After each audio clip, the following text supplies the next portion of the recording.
Hey, welcome back to Beard Squid. On this channel, we simplify educational tech using the iPad. But in today's video, it's all about gear. I'm going to show you how to set up your home studio using all the equipment that you need, the most cost-effective way in order to teach from home.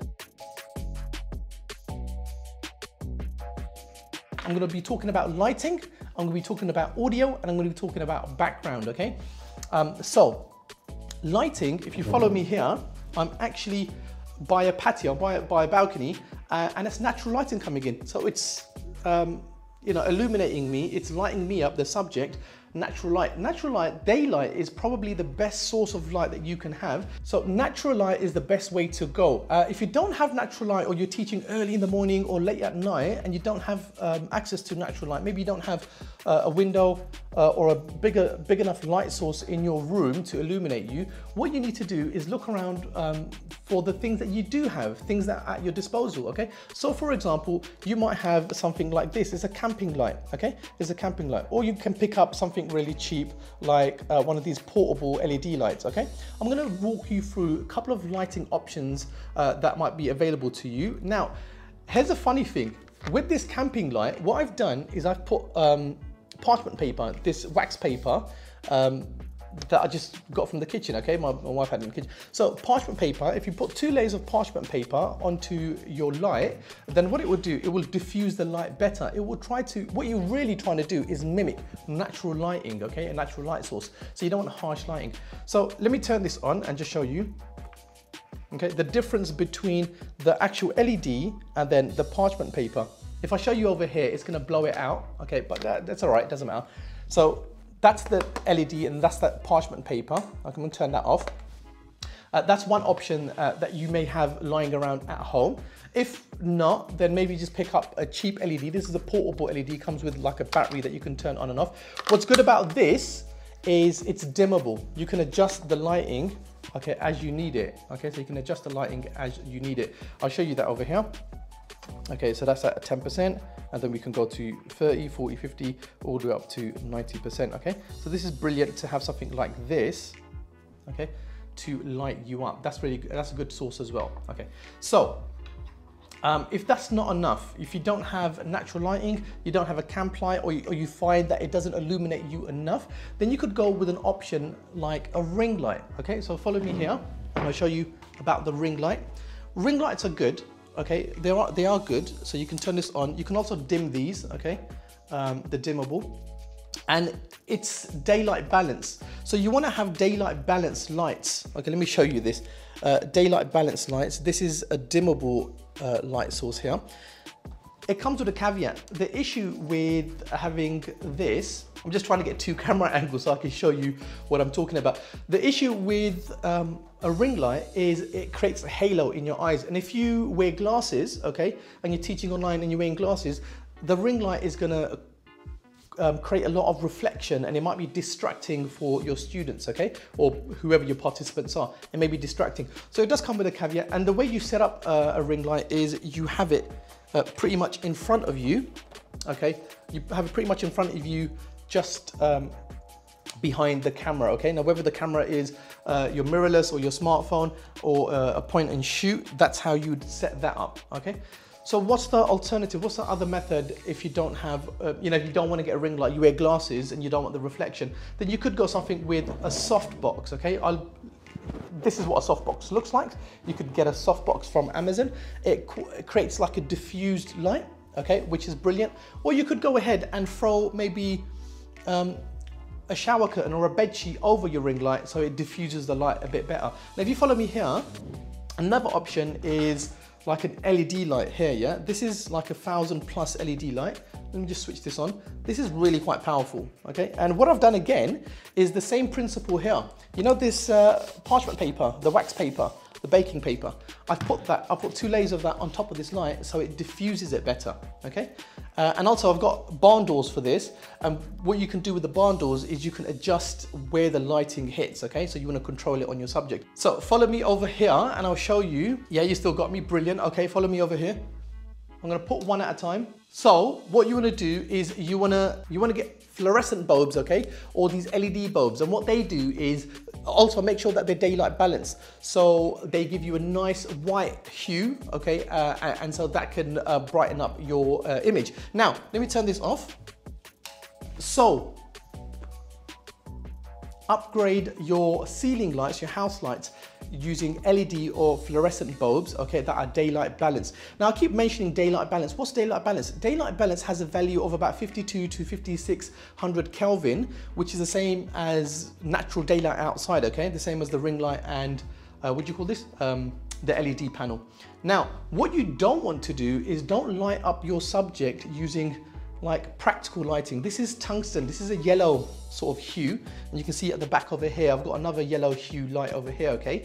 And that's brilliant for practical lighting in the background, but it's no good to light up your face because it will give you a yellow sort of tint on your skin, okay? It will make you a bit mustard.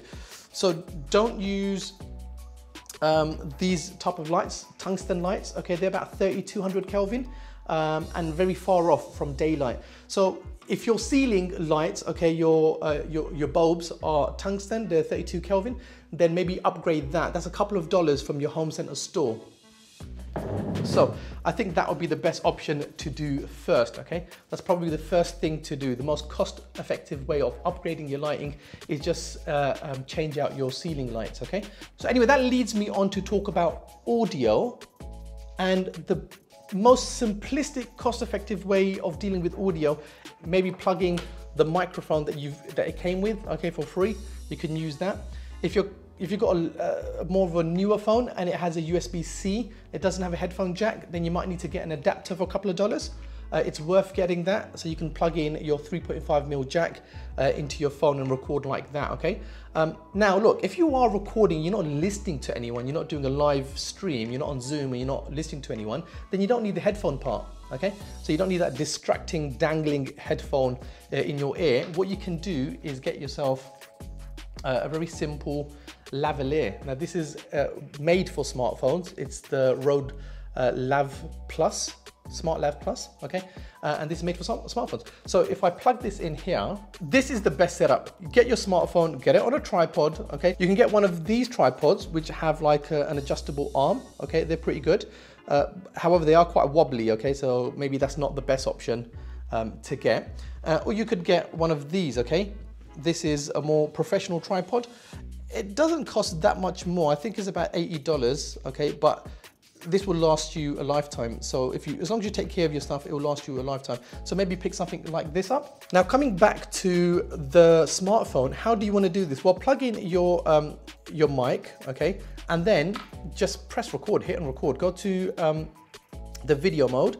And what you want to do here is you really just want to record, isn't it? So once you press record, here's what you want to do. Hold onto the screen and wait for this bar to come up. Most smartphones are like this, okay? Hold onto the screen, wait for the bar to come up, then you can adjust the saturation, the exposure. So now it will stick to that exposure and your image will be nice and clean, okay? As long as the camera doesn't do a lot of hunting, that's perfectly fine. I would go with this option. The most versatile audio setup that I could recommend, Rode Wireless Go. This is the best, man. I use this on my mirrorless. I'll use it on my phone. I can use it on a GoPro. I can use it wherever I need to have wireless transmission of audio, okay? Which is brilliant. Now, I've previously told you sit by a window because that's the best natural lighting that you can have, okay? If you don't have ring lights or even a camping light, if you don't have a camping light or you don't want to pick up, you don't want to upgrade your lighting, you want to sit by a window, that's brilliant. Don't sit in front of the window. So don't have the window to your back, because what that will do, okay, is, let me show you here, okay? If you sit to your back to the window, it will blow you out. If you haven't locked the exposure, it will make you like a silhouette. So sit in front of the window or sit to the side of the window like I am, okay? And that will give you a nice, see, this is brilliant here, isn't it? So sit, not that you can see my face. So sit by the side of the window or in front of it. Don't sit with your back to the window, it will blow out your silhouette. Audio, let's carry on with audio. My biggest recommendation, if anything, okay, if you're doing live streaming, my biggest recommendation is of course the AirPods Pro, okay? Why? Because they're noise cancelling. okay? They will cancel out your noise. You will hear fantastically your participants, your students. They will hear you well, and it's wireless, okay? So this is probably, and these do connect to iPhones as well as Android phones and all other phones as well, yeah? You can connect the Bluetooth, you can connect them to your computer, you can connect them to your iPad, you can connect them to whatever you need to connect them to. That would be my number one take, okay? My recommendation, if anything, you're gonna use them in day-to-day life anyway. So, what if you can't control your environment? Because remember, audio isn't about the gear that you have, you know, expensive lavaliers or microphones. Let me talk to you here, okay?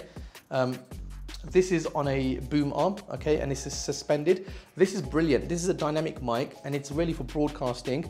It's good for like podcasts or voiceovers. If you're not going to be in camera and you can be behind the camera doing voiceovers, this is really good to get. Why I got this is because sometimes you can't control your environment, and if you can't control your environment, this blocks out a lot of the noise of a noisy environment, okay? Now I'm sweating my face off because I've turned off the AC unit. What you want to do is you want to control your environment first, okay? There's no point in you upgrading to a 500, 600, you know, audio interface device just to get good audio. No, the best way to do it is, and I'll show you over here, I've got pillows. Use furniture to dampen the sound, okay? So use furniture.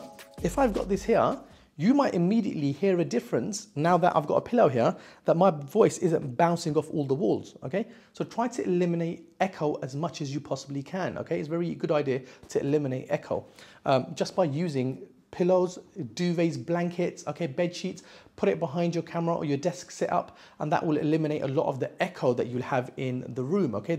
What you call it, reverb, yeah? The bounce, the reverb in the room. So use pillows, sit around furniture, and the audio would sound good. Now, I'm not going to talk about a broadcast mic like this. My recommendation is just to maybe get AirPods or use the headphones that you have, or get a lavalier mic, okay? Like I said, the biggest sort of versatile tool that I have, versatility product that I have is this, okay? This is the Rode Wireless Go. And I use this with everything. That would be probably my biggest recommendation after getting the AirPods, okay? Because when I'm doing live calls on Zoom or WebEx, I would just use this with my iPad and that would be perfectly fine. So I spoke about lighting and I spoke about audio. The third thing that I want to talk about is your background. Make sure that your background is not distracting for your audience, okay, for your participants, your viewers. Make sure there's no mess around, and try to control what you have in the background. Now, if you are restricted to the space that you have, maybe you want to go into one side of the house, okay? Maybe put up a curtain or something that you like just behind you, and then use LED lights or a ring light to illuminate you if you don't have a window in that area. Really try to control it as much as you can to make the ambient look presentable. I've got this light here in the corner, I've got another light here and some greenery. Plants are fantastic to create some natural environment, okay? It looks really nice and it's soothing as well, and it's calming for your participants. It's something that they can see in the background, and it's nice and you know, calming for them. So that's really it. Lighting, audio and background, and beyond that, really just get started. You know, whatever you're gonna use, my recommendation is use a smartphone with a tripod and like a small lavalier or your headphones, and really that's all you need to start live to make videos for your VLE, okay? This asynchronous videos that you're going to be uploading to your VLE, your you know, virtual learning environment. That's all you need. Most of us have got cell phones, thank God, and we can, you know, get a lavalier or just use your headphones. Anyway, that's me done. I think for the most part, there is an overburdened emphasis on, oh, what equipment should I get? Really start with what you've got and then upgrade.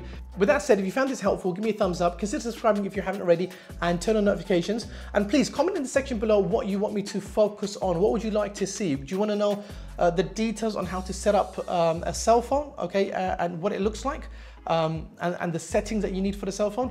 What about a point and shoot? What do you want you know, what do you need that I can maybe provide in the tutorial that will be helpful, okay? Put that in the comment section below. Otherwise, as always, I'll see you in the next one.